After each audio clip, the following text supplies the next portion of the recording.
తాకట్లో ఉన్న బంగారాన్ని విడిపించి ఆ రోజున మార్కెట్ ధర కట్టి మిగిలిన డబ్బును మీకు అందిస్తుంది కొమ్మూరి గోల్డ్.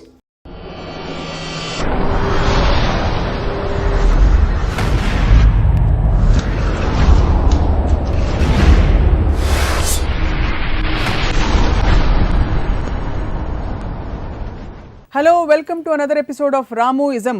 కష్టపడి పని చేస్తే జీవితంలో పైకొస్తారు. ఎవరు చెప్పారంటే మా నాన్న నాకు చెప్పారు, మీ నాన్న కూడా మీకు చెప్పుంటారు. కానీ రామ్ గోపాల్ వర్మ గారు ఈరోజు హార్డ్ వర్క్, కష్టపడి పనిచేయడం గురించి ఏమంటున్నారో తెలుసుకుందాం.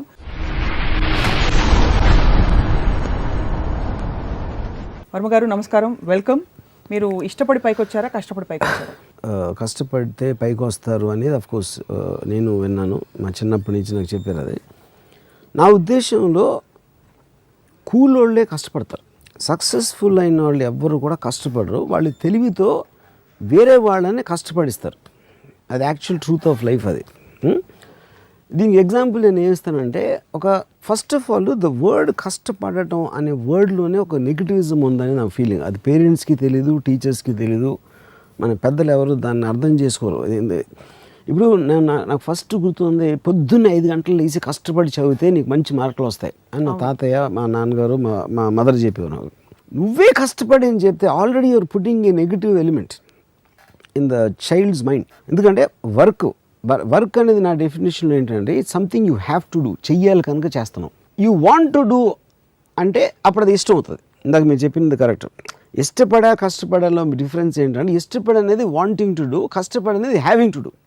నువ్వు చేస్తేరా, నువ్వు బాగా కష్టపడి చదువుకుంటే నీకు సినిమా చూపిస్తానే అంటే, సినిమా అనేది ప్లెజరబుల్ ఎలిమెంటు, చదవటం అనేది ఒక నెగిటివ్ ఎలిమెంట్ అనేది మీరే ఫస్ట్ పెట్టేస్తున్నారు మైండ్లో. ఆడ ఒక పిల్లోడి మైండ్లో first right from the time he's become conscious as a kid or whatever it is. So అప్పుడు అక్కడ ఏంటి 2 పాయింట్స్. అక్కడ ప్రోగ్రెస్ ఆఫ్ హ్యుమానిటీ ఎప్పుడూ కూడా మీరు ఎంత తక్కువ కష్టపడాలి అనే దాంట్లోంచి మీకు ప్రోగ్రెస్ ఉంటుంది. ఇప్పుడు మనం గొడ్డులాగా చాకరీ చేసేస్తే ఏదో మెషిన్ కనిపెట్టాం ఆలోచించి. అవును. ఆ మెషిన్ కష్టపడే వాళ్ళందరినీ వాళ్ళకి ఫ్రీ చేసేసి వాళ్ళ పని అంతా అది చేసేస్తుంది. సో అది మీరు ఆ డిగ్రీ అనేది తక్కువ మొత్తం కష్టం అంతా మెషిన్స్ అలాంటి దానికి మనం అప్పగించి రోజు వచ్చినప్పుడు the world will really be the most advance place in every which way. కష్టపడటం అని చేయకూడదు ఎవడు అసలు. ఇప్పుడు ఇంకో ఎగ్జాంపుల్ ఇస్తానంటే, ఇప్పుడు కష్టపడకుండా ఏంటి మీరు చేస్తున్నారు, ఒక డెసిషన్. నాకు ఈ మధ్యన నాకు తెలిసిన ఒక హీరో ఒక సినిమా చేశాడు, అది ఆడలేదు సినిమా. తను నాకు ఒక మెసేజ్ ఏం పెట్టాడంటే, ఈ సినిమా ఫెయిల్ అవ్వటం I won't let it put me down, I will work more harder for the next film అని పెట్టాడు. తను ఏదో ఒక ఎమోషన్ ఫీల్ అయ్యి ఇంకా హార్డ్ వర్క్ చేస్తాను నెక్స్ట్ సినిమాకి, దీనివల్ల నేను డిప్రెషన్లోనే ఉన్నాను. నేను తనకు ఫోన్ చేసి చెప్పాను, అంటే ఇంకా హార్డ్ వర్క్ అంటే ఈ సినిమాకి 7 గంటలు లేస్తే దాన్ని 4 గంటలు లేస్తావా, లేకపోతే నీకు ఇందులో నీకు 5 ప్యాక్లు ఉంటే 7 ప్యాక్లు ట్రై చేస్తావా, ఇంకో గంట సేపు ఎక్కువ జిమ్లో ఎక్సర్సైజ్ చేసి, వాట్ డూ యూ మీన్ కష్టపడటం ఏంటి? దాంట్లో నువ్వు ఒక డెసిషన్ తీసుకున్నావు ఒక సినిమా చేయడానికి, ఒక డైరెక్టర్ మీద డెసిషన్ తీసుకున్నావు, ఈ సీన్ ఎట్లా చేయాలని కొన్ని నిర్ణయాలు తీసుకున్నావు. ఆ నిర్ణయాలు తప్పైనాయి. ఆ నిర్ణయాలకి కష్టానికి ఏంటి అసలు? దానికి no, it is about decisions.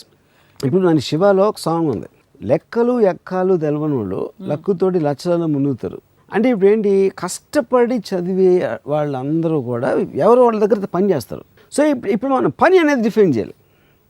ఇప్పుడు ముఖేష్ అంబానీ పని చేస్తాడా? అఫ్కోర్స్ చేస్తాడు. అప్పుడు మీరు పని, ఇప్పుడు ముఖేష్ అంబానీ కూర్చుని ఒక ఇది ఉంది, ఇక్కడ ఉంది, ఇది ఇక్కడ డైవర్ట్ చేయండి, లేకపోతే ఈ ఫలానా ఎనర్జీకి మనకు మంచిది ఉంటుంది, దానికి కొంతమంది అదే. అప్పుడు ఆ కష్టం ఎక్కువ, లేకపోతే గొడ్డులా కష్టపడటం ఎక్కువ. సో అది డిఫరెన్స్. కానీ మనకేంటి, మన చిన్నప్పటి నుంచి మన పేరెంట్స్ అందరూ గొడ్డులా కష్టపడటం నేర్పిస్తారు. They will not let us think. That is the fundamental problem. Smart work and hard work. Yeah, I mean అది వర్క్ కాదు. ఇప్పుడు ఆయన ఎంజాయ్ చేస్తాడు, Mukesh Ambani will enjoy doing it. తను స్ట్రెస్ ఫీల్ అవడు, ఎందుకంటే ఈజ్ మేకింగ్ థింగ్స్ గ్రో. ఆయన decision తోటి ఇది చేయాలా, అది చేయకూడదు అని ఒక ఆలోచించడంలో ఒక ప్లెజరబుల్ ఆస్పెక్ట్ తీసుకుని ఆ డెసిషన్ తోటి ఈజ్ మేకింగ్ థింగ్స్ మూవ్. అప్పుడు రకరకాల వర్కర్స్ మషిన్స్ దగ్గర పని చేస్తారు, లేకపోతే డ్రాయింగ్లు గీస్తారు, ఇది చేస్తారు, అది చేస్తారు. ముఖేష్ అంబానీ మైండ్లోంచి వచ్చిన విజన్లోంచి వర్క్ ఫోర్స్ అనేది స్టార్ట్ అవుతుంది. మీకు ముఖేష్ అంబానీ ఇప్పుడు పైన కనిపిస్తున్నారు స్క్రీన్ మీద, కానీ కింద చాలా మంది కష్టపడకపోతే ముఖేష్ అంబానీ డ్రీమ్ రియలైజ్ అవుతుందంటారా? నేను కష్టపడకూడదు అంటలేదు. పాయింట్ ఈజ్ నాట్ అబౌట్, అంటే మీది అది మైండ్ సెట్ నేను చెప్పేది. కష్టం ఇప్పుడు ఫర్ ఎగ్జాంపుల్ నేను ఇప్పుడు మా మదర్ కానీ మా గ్రాండ్ ఫాదర్ కానీ చదువుకోవటం అనేది ఒక ప్లెజరబుల్ థింగ్ లాగా నాకు చెప్పాను అనుకోండి, కష్టం అనే మాట తీసేసి. అంటే ఉదాహరణకి చెప్పండి. ఎంజాయింగ్ మీరు వర్క్ ఎంజాయ్ చేసినప్పుడు అది హార్డ్ వర్క్. మన ఇక్కడ ఏంటి మనం మాట్లాడుతుంది హార్డ్ వర్క్ అనేది డెఫినేషన్లోనే ఒక నెగిటివ్ ఎలిమెంట్. అబ్బా నేను చెమటలు కార్చిపోయి ఇలా చేసి ఎలాగైనా చేయలేని సాధించాలి అని అష్ట కష్టాలు పడి ఒక నొప్పిని ఓర్చుకుని ఒక దానికి చేరాలి అనే దాంట్లోంచి హార్డ్ వర్క్ అనే పదం అక్కడి నుంచి వచ్చింది. హార్డ్ వర్క్ అనే టర్మినాలజీ మార్చాలంటే దట్ ఈస్ ద ప్రాబ్లం నాకు. మీరు అనుకోండి, మీరే మీ అమ్మ నాన్న అనుకోండి, నాకు ఎలా చెప్తారు నేను చదువుకోవాలనుకోండి, ఇంజనీరింగ్ కాలేజ్లో చేరాను. ఇప్పుడు నువ్వు 5 ఇంటికి ఇస్తే భలే ఉంటుంది. నువ్వు చదువుకుంటే నీకు ఎన్నో తెలిసిపోతాయి. ఆ తెలిసిపోయిన వాటిలోంచి నువ్వు వేరే వాళ్ళకి చెప్పవచ్చు, అందరూ నిన్ను బాగా చూస్తారు, నువ్వు అందరికన్నా ఎక్కువ నువ్వే అక్కడ ఎలివేట్ అవుతావు, ఇలా చెప్పాలి వాళ్ళకి. అంటే అదొక ప్రొవోకింగ్, ఒక ఏమంటుంది దాన్ని ఇన్స్పైరింగ్ కైండ్ ఆఫ్ వే. నువ్వు చదువుకేమ్మా, నువ్వు 2 గంటలు చదివితే నీకు చాక్లెట్ ఇస్తాను, రేపు రాత్రి సినిమాకి తీసుకెళ్తాను. పొద్దునే లేచి 3 గంటలు చదువుకున్నారు, ఇలాంటివన్నీ ఉండవు. అది ఇవన్నీ కూడా చెప్తారు. కానీ థామస్ ఆల్వా ఎడిసన్ 3 గంటలు పాయింట్. ఇప్పుడు దీనికి కనెక్టింగ్ పాయింట్ ఏంటి మనకి ఇక్కడ? ఇప్పుడు నేను కాలేజ్లో కానీ స్కూల్లో కానీ చదువుకున్నప్పుడు ఎంతసేపు మార్కులు తెచ్చుకో, కష్టపడి చదివితే నీకు 70% 80 ఆ టైంలో ఏది ఎక్కువ వస్తే నీకు నెక్స్ట్ సీట్ వస్తుంది, లేకపోతే ఉద్యోగం వస్తుంది, ఇలాంటివి.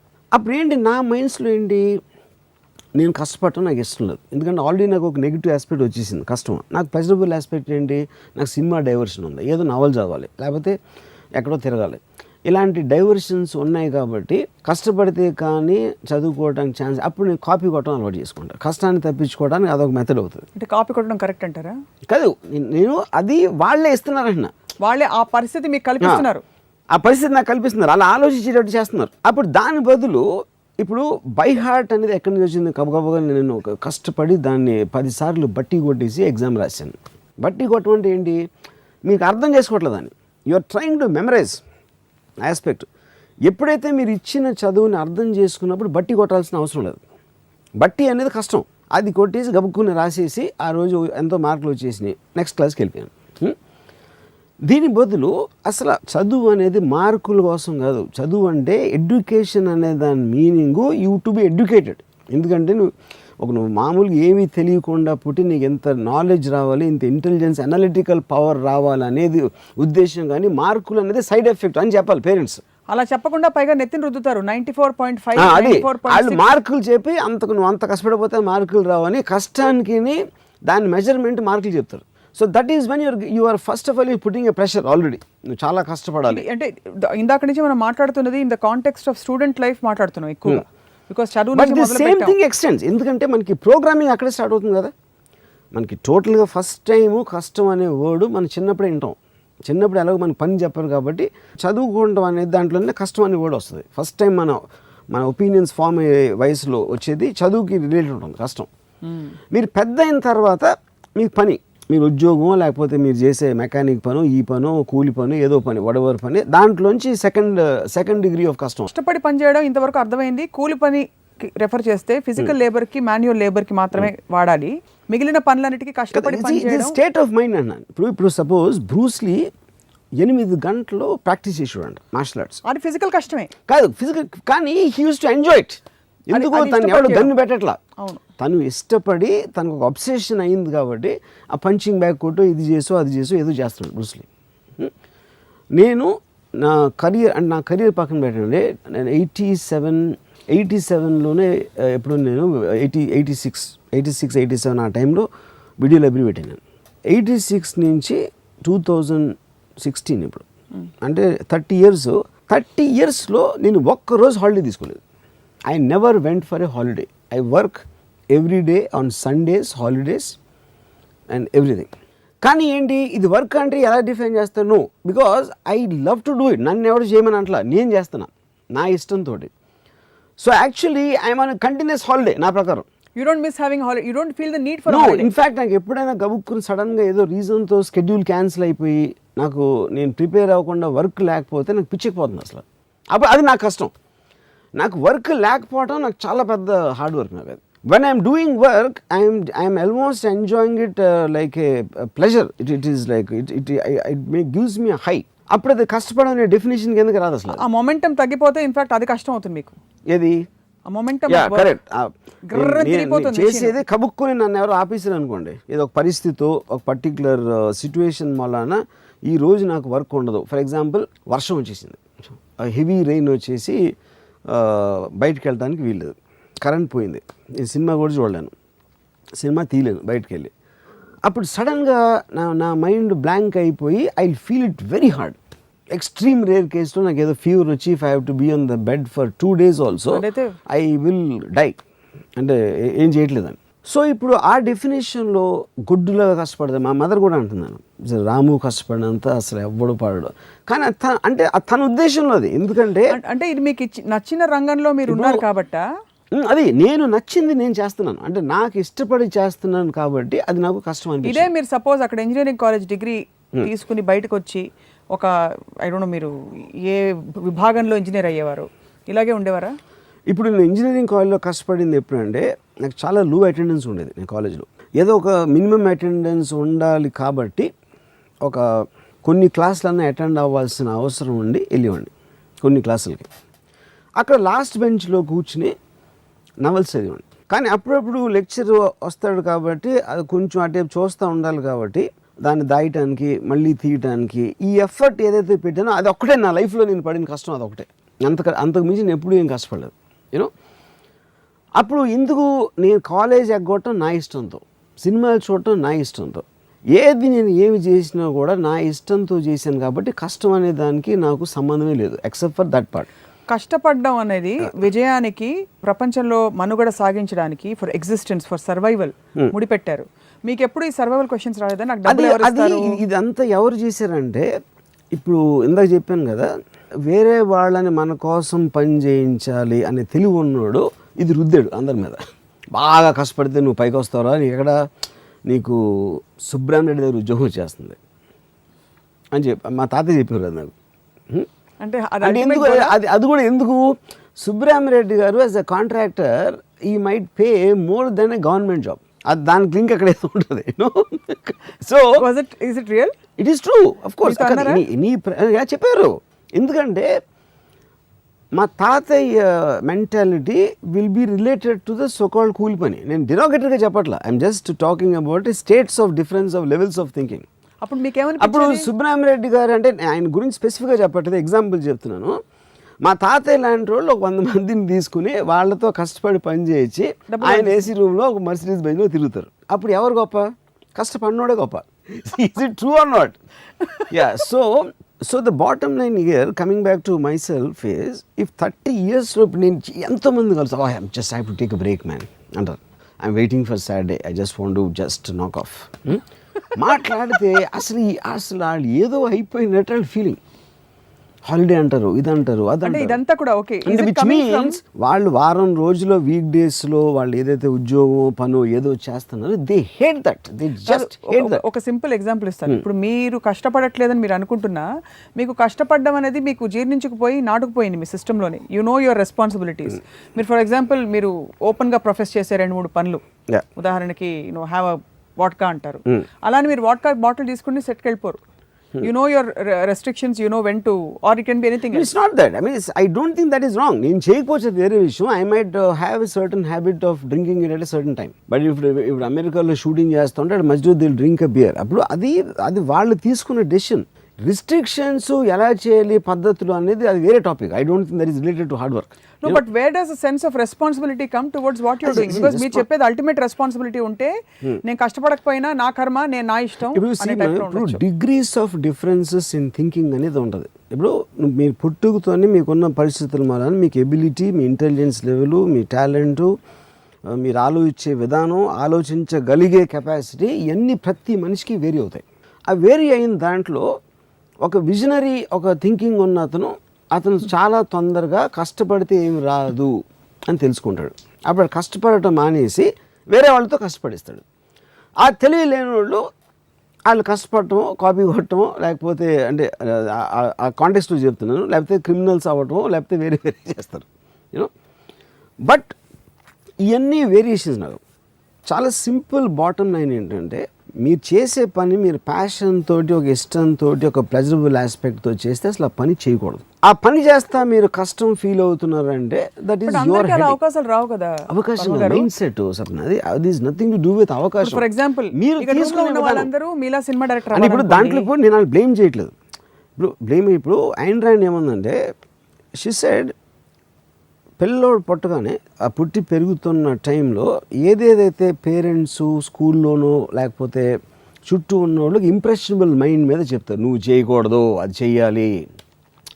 ఇప్పుడు నేను ఇంజనీరింగ్ 5 సంవత్సరాలు నేను చదివా, అంటే 1 సంవత్సరం ఫెయిల్ అయ్యాను, అందుకని 5 సంవత్సరాలు అయింది, 4-5 సంవత్సరాలు అయింది. నాకు ఇప్పుడు అసలు సిమెంట్ కాంక్రీట్ మిక్చర్ ఏంటో తెలియదు నాకు. అంటే అది ఎవరో మీరు బేస్ కూలోడు కూడా తెలుస్తుంది ఎంత కంకర పెట్టాలి సిమెంట్ పెట్టాలి అని ఆ టైంలో ఉన్న బిల్డింగ్ టెక్నాలజీ నేను చెప్పేది. సో 5 ఏళ్ళు నేను ఏం చదివాను, ఏమి చదవాలి. అప్పుడు ఎందుకు వెళ్ళాను నేను ఇంజనీరింగ్, ఎందుకు చదివాను అసలు? మా ఫాదర్ వాళ్ళు చెప్పారు, నాకుగా నేను ఆలోచించుకునే దానికి దోహదం చేయటానికి. వాళ్ళు ఆ పర్టికులర్ టైంలో ఇంజనీరింగ్ మంచి జాబ్స్ జరుగుతున్నాయి, లేకపోతే ఎలక్ట్రానిక్స్ కమింగ్ థింగ్ ఇలాంటి సొసైటీలో ఇనేసి వాడికి ఇష్టం లేకపోయినా వాడి మీద రుద్దేసి ఆడ పిల్లోడు తెలీదు మనం చెప్పాలి వాడికి అని ఒక దాంతో చేస్తారు. వాళ్ళ ఇంటెన్షన్ కరెక్టే and it could be correct also, I'm not saying that. కానీ వాడు ఒక వయసు వచ్చే టైంకి already is completely programmed with these thinkings. అప్పుడు అది ఇష్టం లేకుండా వెళ్ళి చేరాడు. ఇప్పుడు నేను చాలా లేజీగా ఉండేవాడు కాలేజ్ టైంలో. లేజీ అంటే ఏదో బుక్స్ చదువుతాను, కాలేజ్కి వెళ్ళను, సినిమాలు చూస్తాను, అది అంటే దేర్ ఈజ్ నో పర్పస్. ఇది నేను చేసిన దానికి ఒక పర్పస్ రావాలి, ఒక ఆబ్జెక్టివ్ రీచ్ అవ్వాలి అనే గోల్ అనేది నాకు లేదు అసలు. నా టోటల్ కాలేజ్ టైంలోగానే అది నేను అయిపోయి నేను ఉద్యోగం మొదలెట్టాను. తాజ్ కృష్ణ హోటల్ కన్స్ట్రక్షన్లో నేను సైట్ ఇంజనీర్గా 800 రూపాయలు పని చేస్తున్నంత వరకు ఇదే నేను ఇందాక చెప్పిన definition.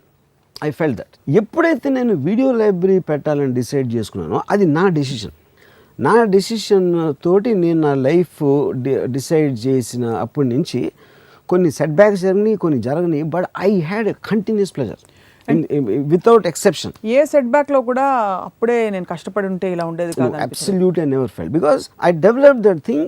If you keep on మీరు ఒక డెసిషన్ తీసుకున్నారు, లైఫ్ మీ మీద ఇంకో డెసిషన్ తీసుకుంటారు, డెస్టినీ ఏదో అంటే మిమ్మల్ని మీరు కంట్రోల్ చేయలేని డెస్టినీ అనే డెఫినేషన్ ఇస్తాయి.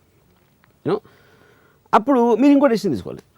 అది మళ్ళీ సైకిల్ ఆఫ్ డెసిషన్స్ లో you will keep on going. Academic qualifications భారీగా ఉండే చాలా హైలీ ఎడ్యుకేటెడ్ పీపుల్ కొంతమంది చూస్తుంటాం, వాళ్ళు ఎక్కడో ఒక పాయింట్ ఆఫ్ లైఫ్లో వెనకుండిపోయి ఉంటారు, దీనికి ఇష్టపడే చదువుంటారు. So would you consider them successful or not? What is success actually? Success again is in the mind. ఇప్పుడు నా ఉద్దేశంలో సక్సెస్ ఏంటంటే మీరు పొద్దున్న లేచినప్పటి నుంచి రాత్రి నిద్రపోయే వరకు మీరు ఏం చేయాలనుకుంటే అది చేయగలిగితే అది సక్సెస్ఫుల్. అది వేరే ఉద్దేశంలో అవ్వకపోవచ్చు. కొంతమందికి సక్సెస్ అనేది మీ దగ్గర బ్యాంకులో ఎన్ని కోట్లు ఉన్నాయి, మీకు ఆస్తులు ఎన్ని ఉన్నాయి అవ్వచ్చు, ఇంకొకటికి ఫేమ్ అవ్వచ్చు, ఇంకోటి ఏదో అవ్వచ్చు. దొంగ పొద్దునే బయలుదేరి నేను వాడు 10 దొంగతనాలు చేయాలనుకుంటే 100% సక్సెస్ఫుల్. 100%. ఎందుకంటే వాడు తీసుకున్న డెసిషన్ అది and is willing to face the consequences. దానికి పోలీసులు పట్టుకుంటారా, ఎవరినో కొడతారా, ఏమవుతుంది అని వాడి కాన్సిక్వెన్సెస్ వాడికి తెలుసు. నేను సినిమా తీస్తున్నా, అది ఫ్లాప్ అవ్వచ్చు, హిట్ అవ్వచ్చు, కానీ డెసిషన్ నాది. సో నేను తీసుకున్న డెసిషన్కి పర్యవసనం ఏంటి అనేది నేను ఎదుర్కొనే నాకు 4 నాలెడ్జ్ ఉండి దానికి నేను ప్రిపేర్ అయ్యి ఉంటే ఇట్ ఈస్ అబ్సల్యూట్లీ ఫైన్. నిజంగా నేను తీసుకునే డెసిషన్కి ఏమిటని చెప్పి అలా మొత్తం రూట్ మ్యాప్ కనిపిస్తుంది అంటారు అందరికీ? రూట్ మ్యాప్ అవసరం లేదన్న. మీకు షార్ట్ టర్మ్ ఇప్పుడు నా decision people have the mental maturity to understand repercussions of their decisions. Everybody will have maturity but in varying degrees. And ఇప్పుడు సింపుల్ ఎగ్జాంపుల్, నా కజిన్ ఒకడు ఉన్నాడు, ఆడు నాతో వచ్చే జన్మైనా నీళ్ళ బతుకుతా అన్నాడు. వచ్చే జన్మ వరకు ఎందుకు వెయిట్ చేయాలి అంటే బికాజ్ ఇప్పుడు తను ఎక్కడో తన లాజికల్ కాన్షియస్ మైండ్ నేను చెప్పేది కరెక్టు అని ఒక ఫీలింగ్ ఉంటుంది. కానీ వాడి ప్రోగ్రామ్ మైండ్ వాళ్ళ మదర్ చెప్పింది, ఫాదర్ చెప్పింది, ఆడ ఉన్న ఫ్యామిలీ బ్యాక్గ్రౌండ్, వాడి వైఫ్, ఇలాంటివన్నీ ఉంటాయి ఎలిమెంట్స్. ఈ ఎలిమెంట్స్ అన్నీ ఉన్నప్పుడు మీరు ఎగ్జాక్ట్గా మీరు అనుకున్నది చేయడానికి కుదరదు. నీషే ఉన్నాడంటే like the camel is man, he kneels down and lets himself be well laden with burdens of emotions and responsibilities and all commitments, and then he says life is hard to bear. Amma జీవితం భారం అయిపోయిందిరా, మొయిలేపోతారు. కానీ ఆ బరువులు నువ్వే పెట్టుకున్నావు సుబ్బారావు. బరువులు మనమే పెట్టుకున్నాం అంటే కొన్ని పరిస్థితుల వల్ల బరువులు వస్తాయి, అదేంటి అన్ని పడేసి పారిపోవాలా? That's whole point. పారిపోవడం అది కాదు, అది మీరు ఫీల్ బరువు, మీ బరువుని మీరు ఎంజాయ్ చేయకపోతే బరువు పెట్టుకునే ఐ మీన్ హక్కు లేదు మీకు. అంటే బరువుని పెట్టుకుని కష్టపడి నేను నీ కోసం నా అర్పించేస్తున్నాను అనేది చేసి అది అవ్వనప్పుడు ఫ్రస్ట్రేషన్ తోటి ఆ చచ్చిపోయే ముందు బెడ్లో ఎంత చెత్త బతుకు బతికానరా అని ఆడు చచ్చిపోయేదానికి ఇంకా ఆడు పుట్టి అసలు బతకడం ఎందుకు? ఫస్ట్ సపోజ్ నేను ఇప్పుడు స్కూల్లో ఉన్నాను, నేను తర్వాత ఏం చేయాలన్న లైఫ్లో చచ్చినట్టు 10వ తరగతి పాస్ అవ్వాలి, హిస్టరీ సివిక్స్ చదువుకుని తీరాలి. సో మీరు అన్నారు కదా రేప్ ఈజ్ ఇన్ఎవిటబుల్ ఎంజాయ్, చాలా మంది ఎంజాయ్ చేయరు, అక్కడ వాళ్ళకి అక్కడ కష్టపడుతున్నట్టే అనిపిస్తుంది, లేకపోతే దాని రేప్లా అనిపిస్తుంది, ఇంకోలా అనిపిస్తుంది. అది ఎంజాయ్ చేయడం బెటరా, దాన్ని పక్కన పెట్టేసి today I declare my freedom I wear the consequences అనుకోవడం బెటరా? Practically I'm asking. Both of them are equal నా ఒపీనియన్లో. See the point is you can take a call, నన్ను చంపుతాడా, నేనే వాడిని చంపుతా, ఎవడరా నేను గన్ను తీసుకుని నేను ఇటు చూడొచ్చు, లేదా అలాంటి కెపాసిటీ నాకు లేదు, ఇది ఇలా చూద్దాం నేను అనుకోవచ్చు. అలా రకరకాల మనుషులు వేరేగా రియాక్ట్ అవ్వచ్చు. And all of them are right as long as they're trying to look at it in a positive way. That is what I'm trying to say. ఇప్పుడు హార్డ్ వర్క్కి నాకు వెరీ సింపుల్ డెఫినేషన్, మీరు చేసే పని మీకు నచ్చక చెయ్యాలరా చెయ్యక తప్పదు అనే మైండ్ స్టేట్లో చేయటానికి, దాన్ని ఎంజాయ్ చేస్తా చేయటానికి ఉన్న ప్రైమరీ డిఫరెన్స్ ఒకటి నేను మాట్లాడతాను. సో ఒకవేళ అలాంటి స్థితికి నేను వచ్చాను అనుకోండి, నేను కానీ మా సుధాకర్ గారు కానీ ఎవరో, సో ఏం చేయాలి అంటే ఫర్ ఎగ్జాంపుల్ ఏదో ఒక షాప్ పెట్టుకున్నాం, కిరాణా షాపు, ఒక 4 ఏళ్ళాక బోర్ కొట్టేసింది, నేనేమిటి అసలు నాకు చిప్స్ ప్యాకెట్ అమ్ముకుంటూ నాకు బోర్ కొడుతుంది, ఏం చేయాలి? అప్పుడు షాప్ మూసుకుని వెళ్ళిపోవాలా? నెక్స్ట్ ఏం చేయాలో ఆలోచించాలా ప్రాక్టికల్గా? ఒకటి, మీరు చేస్తున్న వర్క్ నుంచి మీకు వేరే వర్క్ మీద మీకు ఇంట్రెస్ట్ కలిగినప్పుడు ఆ కంపాటివ్ లెవెల్లో మీరు తీసుకుని, ఉదాహరణకి నేను వీడియో లైబ్రరీ పెట్టిన తర్వాత I was financially well of. అప్పుడు నేను సినిమాలో డైరెక్షన్ ఛాన్స్ కోసం నా ఆబ్జెక్టివ్ ఉంది కాబట్టి దీనిని పక్కన పడేసి I went into that. అది అయిపోయిన తర్వాత I wanted to do Hindi or I want do some kind of film. So I want to meet some people. ఇలాగా కంటిన్యూస్గా నాకు రేపు ఇది కావాలి, ఎల్లుండి అది కావాలి, అవతల ఎల్లుండి ఆ వర్క్ అయిపోయిన తర్వాత నా మైండ్ ఇంకో దాని దగ్గరికి వెళ్తుంది. మీ మైండ్ యాక్టివ్గా ఉన్నప్పుడు బోర్డమ్ అనే మాట రాదు అసలు. బోర్డమ్ ఎవరికి వస్తుంది? మైండ్ స్టాగ్నెంట్ అయినప్పుడు వస్తుంది. మీరు చిప్స్ ప్యాకెట్లు అమ్ముతున్నారు, వస్తున్నారు, డబ్బులు ఇస్తున్నారు, అయిపోయింది. అది ఒక రెగ్యులర్ ఒక మెకానికల్ యాక్టివిటీ అయిపోయిన తర్వాత మీకు మీ మైండ్ యాక్టివేట్ అవ్వడానికి మీకు వేరే దాని మీద ఒక ఇంట్రెస్ట్ జనరేట్ అవ్వాలి.